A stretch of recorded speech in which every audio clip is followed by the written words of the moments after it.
Hi everyone, it's Jessica. Thank you so much for coming by my channel today. So today I'm going to be creating a layout with the mystery envelope challenge that I do with my friends in the Makers with Heart group. So this month my friend Kati Weaks sent out all of these different pieces here that I'll show you in a second. And her rule was pretty simple for the month. We had to create a project with an interactive element other than a flip flap. So I'm thinking, I have to think about that one. I can add any cardstock and colors that are in this particular paper collection. This is the storybook collection. I have to use a stamp set and I can use any embellishments that I want. So here is what Kati has sent everyone this month. We've got a piece of black glitter paper. We have a little 1/2-inch strip. This is a zip strip in that fun melon color. And then we've got 2 pieces of the same pattern paper from the storybook collection. And I thought that these colors worked really well with some photos that I have of my daughter's field day at her elementary school. And I've got a giant stack of 3x3 photos and then one 4x6. So I'm gonna have to come up with a design for that. She also sent us this fun piece here. This is called the Irresistibles. And it's a special piece of cardstock that has like a pattern with a UV coating on it.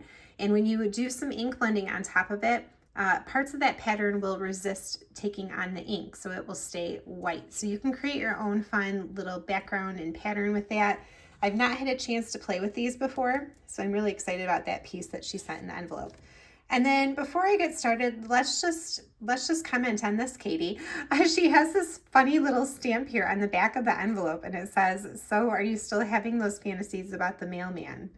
I really didn't know what to think when I got that in the mail. I was like, did she put that on there or did somebody at the post office put that on there? But Kati did, and it was definitely a good laugh. So thank you for not only the fun mail, Kati, that I get to create with, but for the laughter that I got out of your little stamp on the back of the envelope. All right, let's go ahead and get started on this month's mystery envelope. Okay, so since I did have those 3x3 photos, a whole bunch of them, I did cut them down a little bit, mat them on some white, and I went searching through all of my pattern books to see if I could find a design layout that would work with that size photo. I found one in my old magic book from Close to My Heart. Now this pattern book is no longer available, but maybe you have it in your stash or you can find it on eBay if you're interested in it. I love this book because for every layout design in it, it also gives an idea for how to make an interactive element, which is going to be perfect for today's challenge. So I've gone ahead and prepped some of my pieces here according to the instructions on that layout design. And I did gut out my piece of white daisy cardstock that's going to be the base page. I like to do this because I go through a lot of white daisy in my scrapbooking room. And if I can save a little bit of paper, why not? So the only thing about doing that though is sometimes when you're left with that frame, it can be a little floppy and hard to make sure that that top piece of paper is going to go down evenly with that nice even margin. This is the way that I have found that works the best for me. I bump it up a little bit on my Versamat so that way my T-square ruler has plenty of space to hook onto the side of it. And I get it marked off where it needs to go, and then I just drop that top piece of cardstock into place. And that for me has been the easiest way to make sure that I end up matting that evenly. Now, according to this pattern, I do need a couple of 3x3 pieces of pattern paper, as well as a few in some other sizes. I don't quite have enough with what Kati sent me, so I'm going to go ahead and cut 4 3x3 squares. That's about all I can get out of here. And the rest I'm going to have to do a little something different, maybe some cardstock. I'm going to try using that irresistible paper. But even with those scrap pieces that I have left over in this pattern paper, I use almost all of it by the end of my layout. You're going to see, I just am like digging into everything she sent in that envelope. So I've got these 4. And then like I said, I do need a couple more pieces. One of them's like 3x6. And then my 4x6 photo actually is a little bit different from what it shows in the design. So that's going to kind of change things up a little bit too. But I'm going to try using this irresistible paper. So excited, have not used it before. It was pretty easy to do. I just pulled out my all-purpose mat so that I could get messy with my ink blending. And then I grabbed a blending tool, blending brush here, and I'm just going to put a little bit of melon ink over the top of it. So when I am done blending all over top, I just grabbed a dry rag and kind of wiped it down a little bit just to make sure that there wasn't any ink residue kind of sitting on top of that UV coating. And it really made those white parts pop out. It looked really cool. Spoiler alert, I don't actually end up using that in my layout. I tried really hard, but it just didn't I think I picked the wrong color. It just didn't look quite right. So I'm going to go ahead and start kind of getting a feel here of how things will look. Like I said, you can see I pulled in a little bit of cardstock. This is in that Seabrook color. And I don't know. I really get stuck quite a bit along the process of creating this layout. Now I'm going to pull this off because that's going to end up being where my interactive element goes. So I'm not going to glue that down. You can see here, I don't know what you guys think. I don't really love that melon color there. So I think I'm going to try doing something else to create my own pattern paper. I went into my stencils and I found this one that has a bunch of little tiny hearts on it. It's actually a card front stencil, and I'm going to use that same mist color that is in the base part of my page, and I'm just going to create my own little 3x3 square with some mist hearts on it. And it looks okay, but I still am not loving it.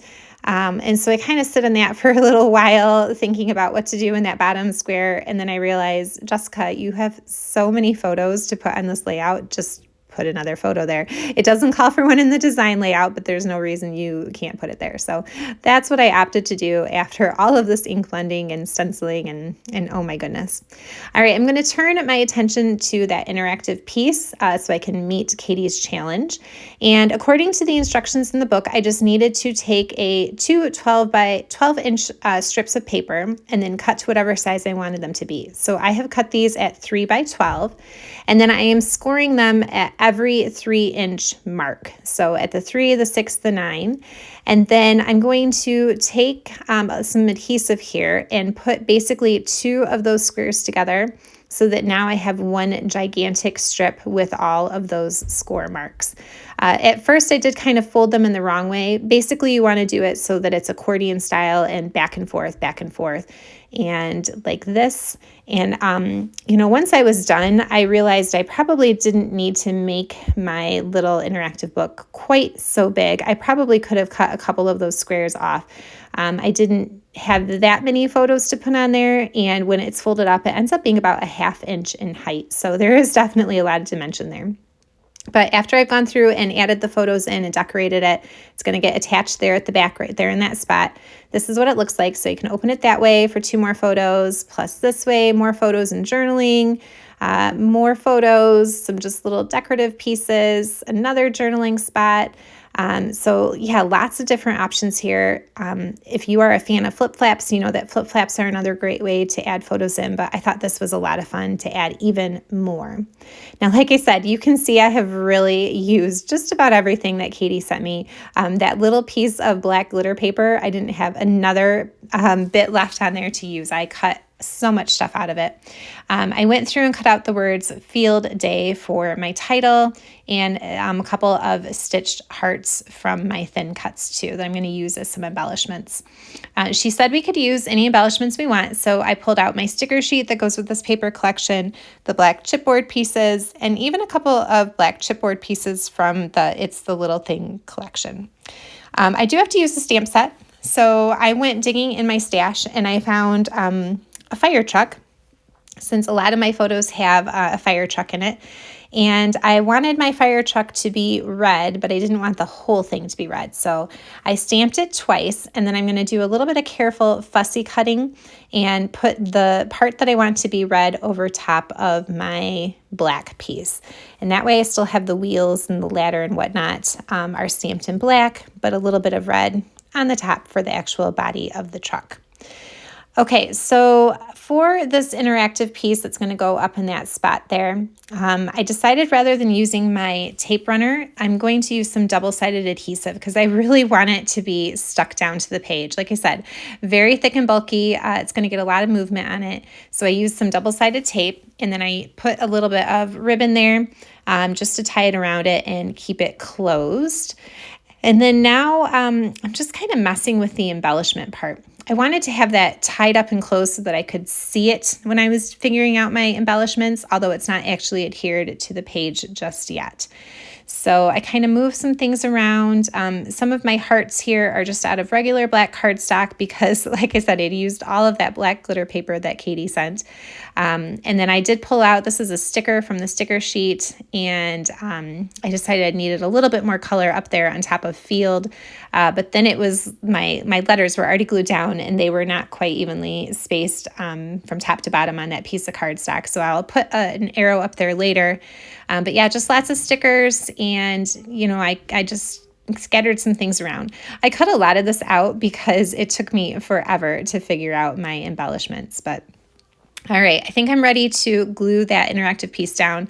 I went ahead and put all of my journaling in on both those strips there and then also on the inside of my little book, just because I thought it would be easier to do the writing before it was all glued to my page.